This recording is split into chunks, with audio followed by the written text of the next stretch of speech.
if you, perfect, there we go.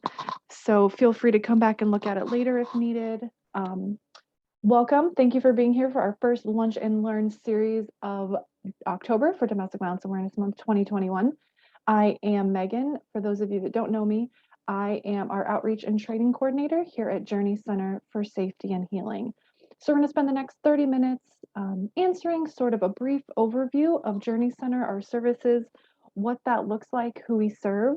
So feel free at any point as we're going through this, put a chat in the chat box and I will answer the question as we're going along. We really want this today and the series to be informative for you all. So if you're working with someone, a client, friend, family member, you know what you're referring to, who you're referring to, and kind of what that process or program looks like. So first and foremost, who is Journey Center for Safety and Healing? I wanted to kind of walk through this because some of you might know we've had a number of name changes before. So way back when we were Templum as well as Bellflower Center, we were also Domestic Violence Center. And then what happened is Domestic Violence Center and Bellflower Center merged and became Domestic Violence and Child Advocacy Center, otherwise known as DVCAC. We are officially, as of October 1, so what's that? 4 days ago, we celebrated our year anniversary of being Journey Center for Safety and Healing. And so before I really get into it, I would love to know, have you or do you know someone that's worked with Journey Center? So go ahead and take a couple seconds and fill out that poll. Just let me yes, you've worked with Journey Center or no, you have not.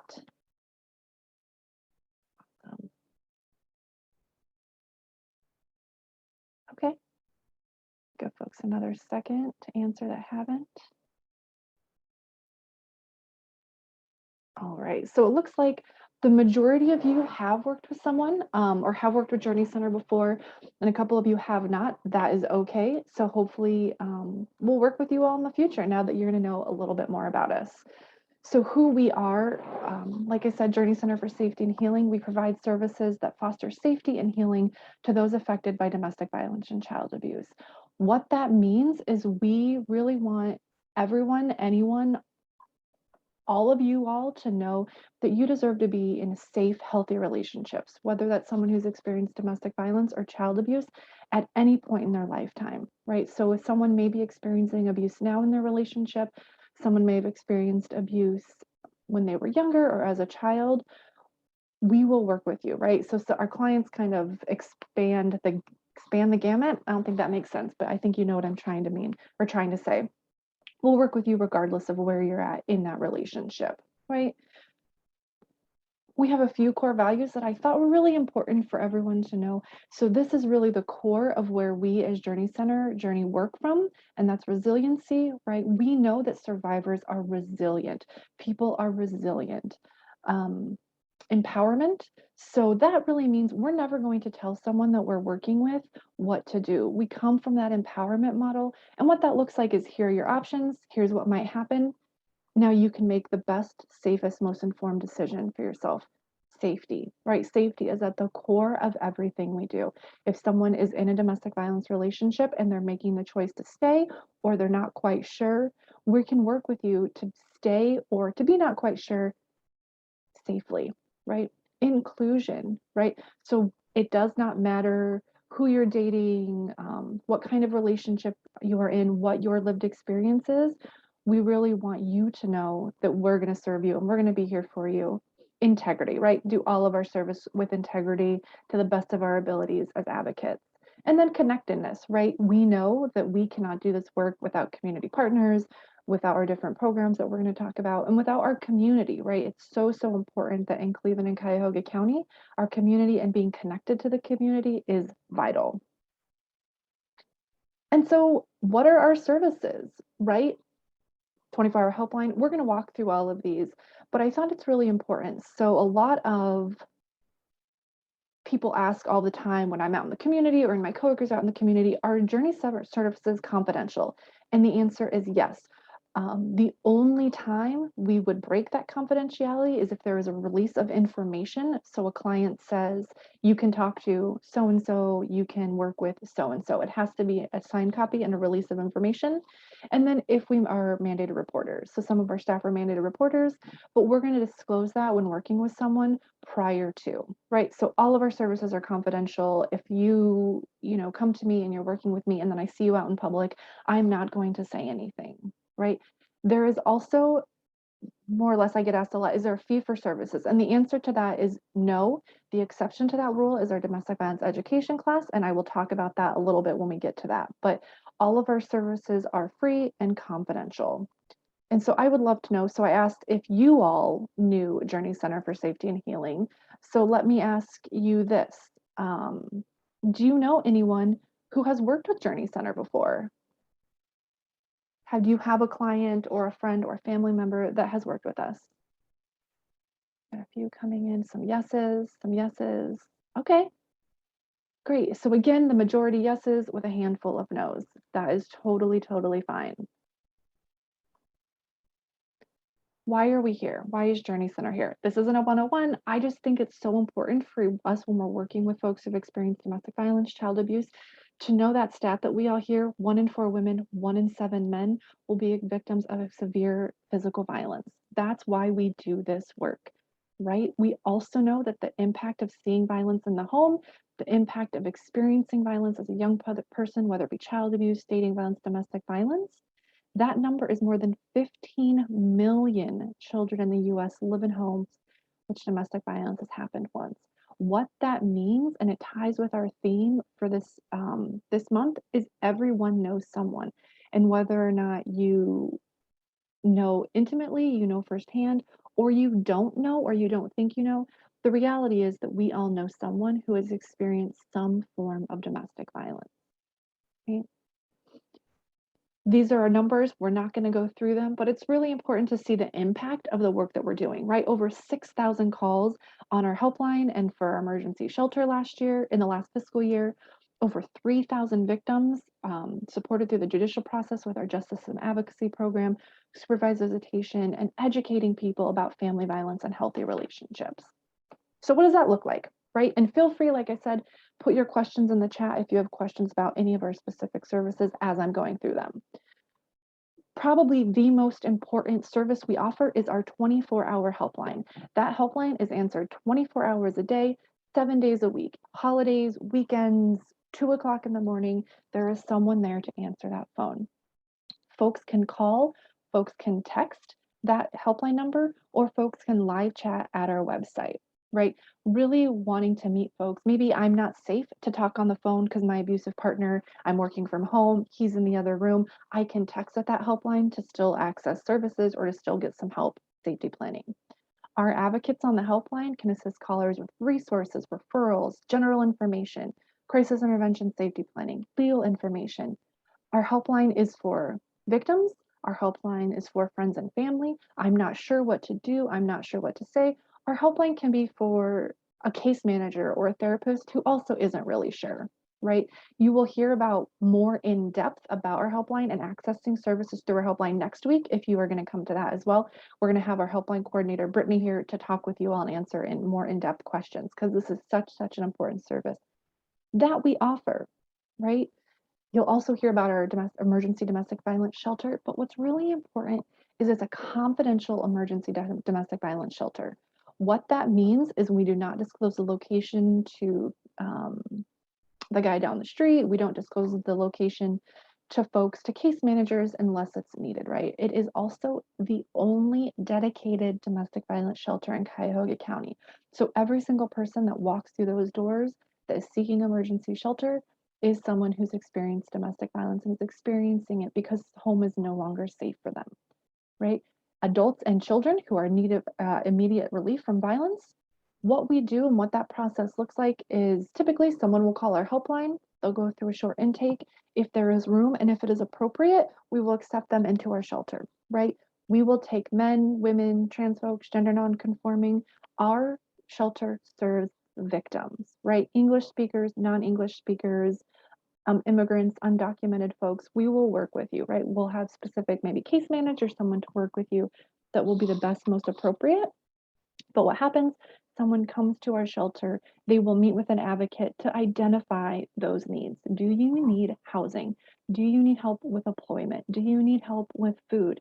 Do you just need a place to lay your head for a couple days until you can get on a bus to family in Georgia or Florida or wherever it is, right? Or it doesn't, length of stay, again, is going to depend on the person, what their situation is, and what they need. As you all saw in the last slide, but also in this slide, we serve over 300 adults and children in our shelter annually. Justice system advocacy program, right? So I get asked, or we get asked a lot, does Journey Center offer legal services? Complicated answer. So we are not attorneys. We cannot offer legal advice, or we cannot advise someone legally what they can do or what they cannot do. What we do is we provide options. And so what that looks like is we work within 10 courts covering 42 municipalities throughout Cuyahoga County. So most of the courts, most of the suburban courts have a dedicated advocate. So if you live in Lakewood, you're going to work with Janice. If you work in Garfield, you're going to work with Karen. South Euclid, you're going to work with Deborah, right? And the reason for that is Deborah, Janice, Vicki, Barb, they all know those courts. They know the ins and outs. Because while the process is the same, each court is going to handle their process a little differently, right? So we're going to be answering questions. What's a pretrial? What is a, first hearing, second hearing? Why am I coming back? What if we go to trial, what happens? We're going to be answering questions about what is this protection order? Do you want it? Do I not want it? What are the pros and cons, right? We're also going to be offering emotional support, right? We're going to be with you. We're not, like I said, we're not attorneys. We can't talk for you in court. We can't provide legal advice, but we can sit with you. We can process before, we can process after, and we can be with you. All of our advocates and pretty much all of our services are going to be providing safety planning every single step of the way. So, all right, you're going to come to court. Let's get you to court safely. All right, you're leaving. Let's leave safely. All right, you don't want to participate in the court process. That's fine. Let's weigh the pros and cons. Let's look at what that looks like and let's see what other services we can get you connected with, right? We also have advocates in domestic relations court. We have 2 dedicated advocates that can assist folks with civil protection orders, right? What does that process look like? What is the paperwork? Is it going to be the safest, most best option for myself? And what does that look like, right? We also have advocates, 2 full-time, 1 part-time advocate with the Child Advocacy Center that's going to work with young people experiencing sexual violence, doing that same stuff, connecting with services, connecting with case managers, and making sure that everyone is safe and supported throughout that process. We have a safe and sound visitation center. So what that means is we work with folks who are in domestic relations court, who might be in juvenile court, who might be going through a divorce, to let them know, because we understand that while it's not safe maybe to see an abusive parent in the home or without someone, we also understand the importance of that relationship. And so we want to build that relationship and support that parental relationship in a safe way, right? So really safety, top priority. This can be supervised visits. It can also be supervised exchanges, right? So what typically happens is we'll use abuser and victim for the sake of clarity. An abusive person will come through one door. 15 minutes later, the victim will come through through a different door. There's 2 separate lobbies. The victim and the abuser will never see one another. What happens is a monitor will come and get that child from the victim. They'll have a visit. It's about an hour and 45 minutes. We have a gym, we have games, we have books, and we have dedicated rooms for each victim. That monitor is not there to babysit. That monitor there is not there to tell a parent what to do. It's really to observe if there's a court hearing, and it's also to ensure that there's safety, right? Oh, no parent, you can't talk about that. You can do this, or have you thought about, right? Once that visit is complete, the victim will leave. 15 minutes later, that abusive parent will also leave. And the reason for that gap, the reason for the 15 minutes is safety. We want to make sure no one's being followed, no one's happening. We also have security during all our visits that hang out in that lobby to ensure that if something were to happen, They are there, again, safety, right? So we get asked a lot, how can someone schedule visits or exchanges? It's really easy. Call our number and ask to speak with Rena. Rena is our safe and sound supervised visitation manager, and she will connect you. She will schedule a visit with you as well as the other parent, or with your client and their other parent, and walk you through that process. I believe there is a small waiting list right now, but again, that's no issue. Rena's fantastic, and so she would answer any questions that you have.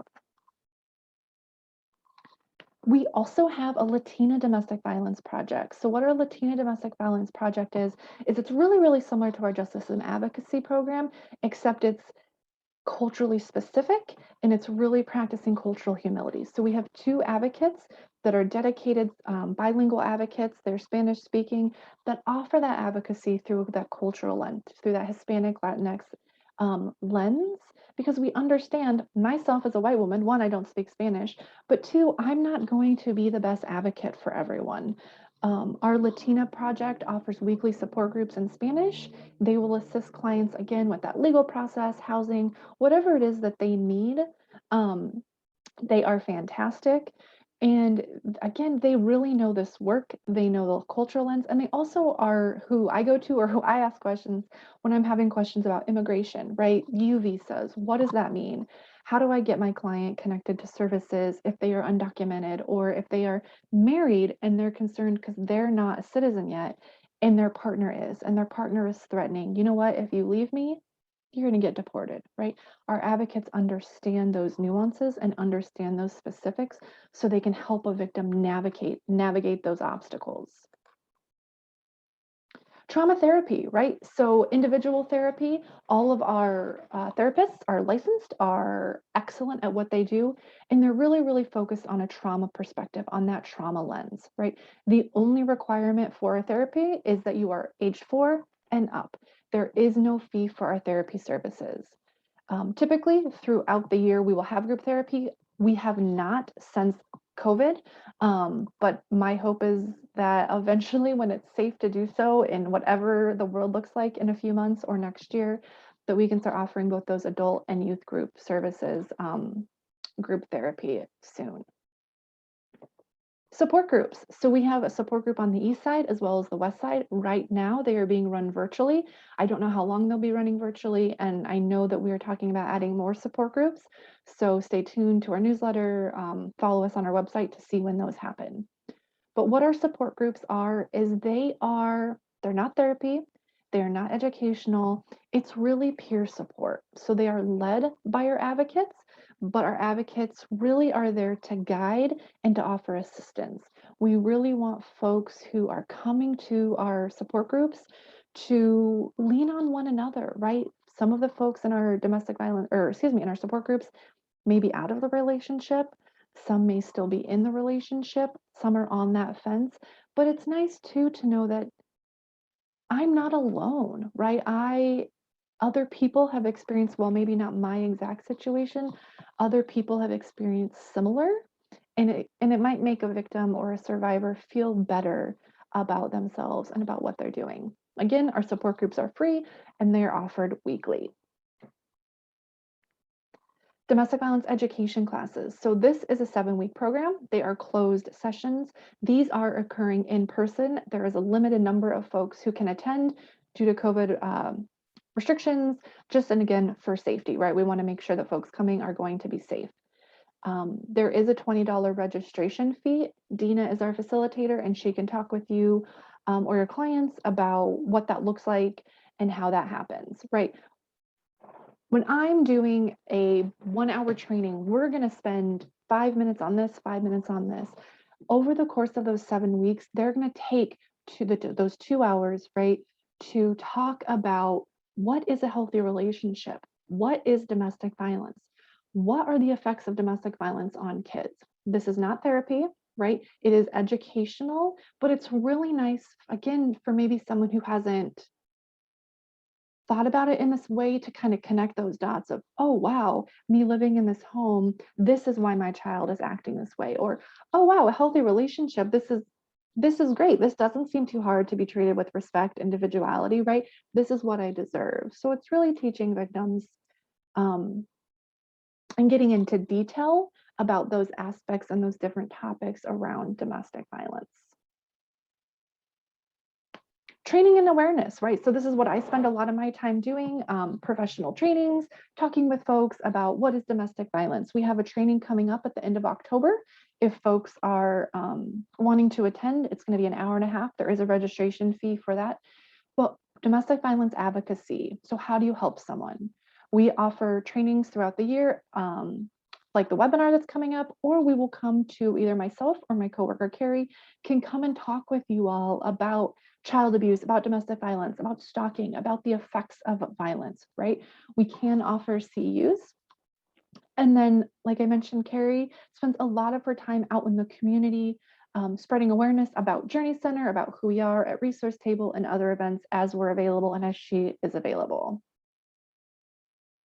And so we've got about 8 minutes left, if I'm doing my math correctly. And so this is the time where I want to know what questions you all have. This is a super brief overview of our programs and services, but I think it's really, really important.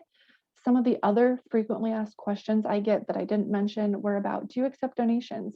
100% absolutely. We could not survive without donations and without our community. So it can be monetary donations, it can be wish lists. I would be remiss if I didn't talk about the holidays coming up. So we have a holiday wish list. You can check that out on our website. We also get asked a lot about how can I volunteer?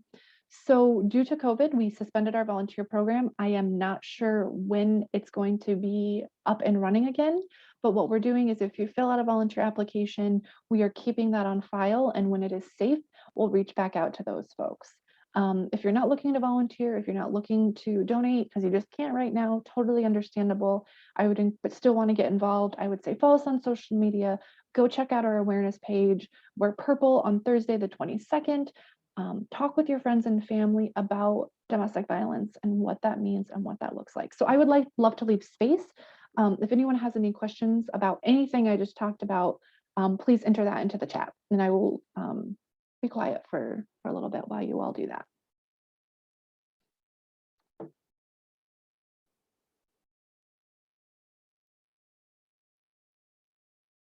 All right, feel free to answer, but if there are no questions, again, we are here because it is Domestic Violence Awareness Month.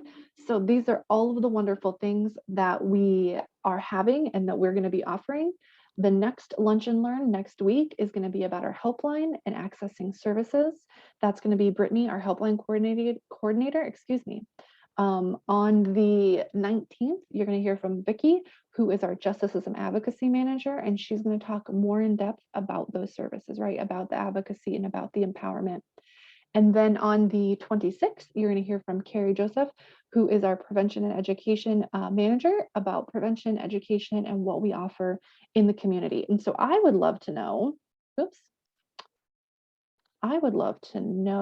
excuse me, if anyone is planning on attending any other Lunch and Learns, right? These are really simple, really quick, really easy way to learn something. Okay, some yeses, some maybes. We'll give folks another yeses. All right, cool. And what, if you all are unable to attend, that's totally fine. These are going to be up and on our website. Hopefully this one will be up on the next week. We just need to get the captioning done and updated, and then they will be up on our website likely for as long as they are relevant and necessary. And so just because I am nosy, I would also love to know, what events are you planning on participating in for DVAM, right? We're all here to spread awareness. We all want to know as many. So yes, I'm going to come to as many as I can. I'm going to attend the Lunch and Learns. I'm going to participate in a week of action, right? That 17th through the 23rd, spreading awareness through social media, awareness through conversations, all right, and contacting my representatives. So that's another way on our website, on our awareness page. VAWA is actually being heard on the Senate floor right now as we are speaking. So if you're looking to ways to contact your representatives, there is a list of who those people are on our website. Conversations are so important. Lunch and Learns, as many as I can. I love to see it. So with that, Again, this is what we just talked about: 24-hour helpline, emergency shelter, advocacy, visitation, our Latino project, therapy and support groups, education classes, and then education and training. So really all coming from that lens of system change advocacy. Thank you all. We'll let you all go for about 4 more minutes. Tell your supervisors to go take a walk around the block. You've got some extra time. So again, thank you. I will be sending a follow-up email. And if you have any questions afterwards, feel free to email me back. If I don't have the answer, I will find the person that does. Thank you, everyone.